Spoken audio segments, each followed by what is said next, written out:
Bienvenue dans cette série de comment créer une gestion de facturation.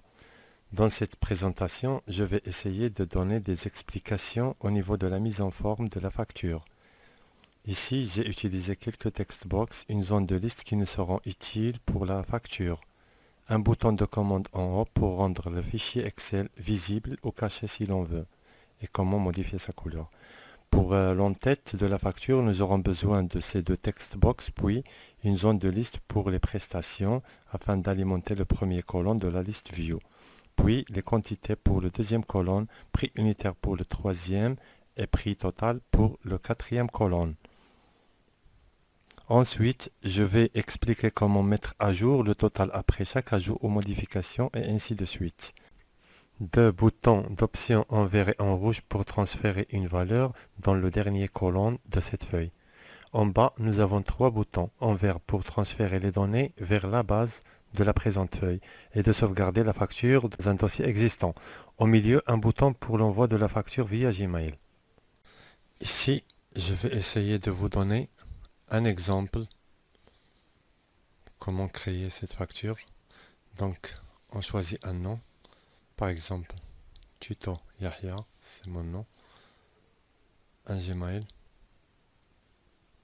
Exemple. @gmail.com. Voilà, je choisis les prestations. Moi, j'ai fait les prestations concernant la restauration. À vous de choisir tout ce que vous voulez. Voilà, j'ai fait des quantités. Le total s'affiche automatique. J'ajoute, voilà, le premier ligne a bien été rempli. On choisit, voilà, même le total au-dessous. Je choisis le deuxième exemple. Je choisis une autre prestation. Un certain prix unitaire. Quantité. Le total s'affiche. J'ajoute, voilà, le deuxième ligne. Voilà, le total hors TVA se change automatiquement et ainsi de suite jusqu'au total TTC. Le troisième exemple, je choisis des prestations, quantité. Voilà le total, j'ajoute le troisième ligne et ainsi de suite. Voilà le quatrième ligne. Voilà, je fais des quantités. Par exemple, voilà, j'ajoute. Voilà le quatrième ligne bien été remplie, le total se change. Toutefois, la quantité, voilà, hamburger, voilà, et ainsi de suite. N'a pas de fin. Voilà, j'ai fait 5 lignes. Maintenant, je vais essayer d'envoyer le résultat dans ma base de données. Moi, j'ai créé un tableau dynamique, mieux qu'un tableau simple. Comme ça, c'est mieux. Maintenant, je vais essayer de faire le transfert. Il n'y a plus rien, il n'y a aucun dossier. Voilà, maintenant, le dossier se créera automatiquement et même la facture dedans. Le voilà. La base de données a bien été remplie. Le flag s'affiche lorsque je choisis payer ou impayé. Le dossier a bien été créé et la facture également. Voilà. La facture numéro 1 porte le nom de mon fichier Word. Facture plus le numéro 1. Voilà la facture.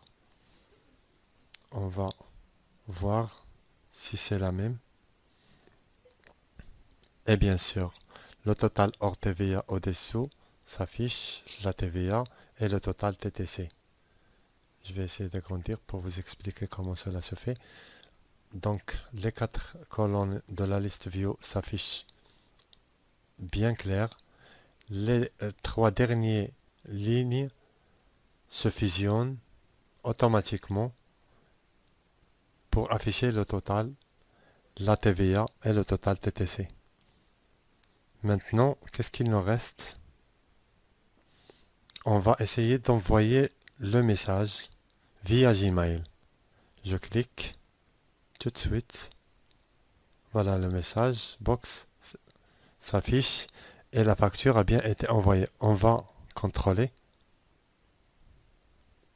Et voilà, envoi de facture. Je clique. Le message s'écrit automatiquement. Et la pièce jointe. Et voilà la facture que nous avons fait a bien été envoyée. Nous avons 5 lignes. Les 5 lignes s'affichent automatiquement. Le sous-total s'affiche au-dessous. Voilà.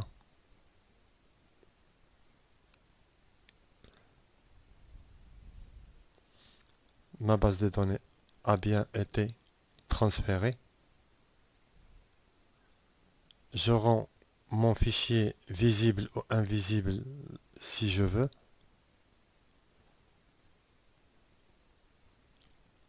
Je peux supprimer tout ce que je veux. Voilà le total. S'affiche automatiquement dans chaque suppression. Merci de supporter ma chaîne pour me rejoindre dans les prochaines parties et au revoir.